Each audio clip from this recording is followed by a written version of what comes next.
There are a lot of towns in Montana that start with the letter B.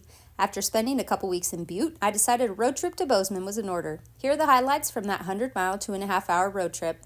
The first destination after leaving Butte is the Lewis and Clark Caverns State Park. This state park was a former national monument before it was turned over to Montana in 1937.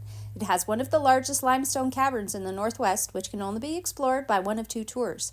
I opted for the shorter one and was underground for 38 minutes. I was really impressed by the tour guide in Caverns. On the Paradise Tour, I only had to walk down a level straight path, very reminiscent of Lord of the Rings, which then opened up into a large room full of stalactites, stalagmites, and columns. The tour guide taught us a trick that I just might remember. Stalactites hold tight to the ceiling, and you might trip on a stalagmite. I also learned a new word, helictites. Helictites aren't shaped vertically like the other ites. Instead, they can go in all sorts of crazy directions. After the caverns, I headed south to Norris Hot Springs. I love a good natural hot springs and was happy to visit one of the many in Montana. Norris Hot Springs is an interesting blend of hot springs, organic food, and music. The water itself is in a wooden encased pool that is about 40 feet by 40 feet. I would guess when I was there were around 25 others hanging out in the pool, most with drinks in their hands and yummy looking food in front of them.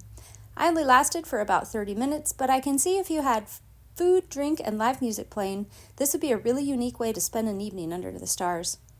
The final stop on the road trip was Bozeman, about a 45-minute drive through very pretty country with not a lot of people around. I guess that just about summarizes Montana as a whole, though. Bozeman surprised me. I hadn't realized just how hip it was going to be. Main Street is thriving with boutique shops and restaurants. After some retail therapy and dinner, I had attended a concert at the very cool Live from the Divide music venue. A concert here puts you up close and personal with the performer. The next day, I finished out my adventure with a visit to see dinosaurs at the Museum of the Rockies. The B2B Montana weekend road trip was a considerable success.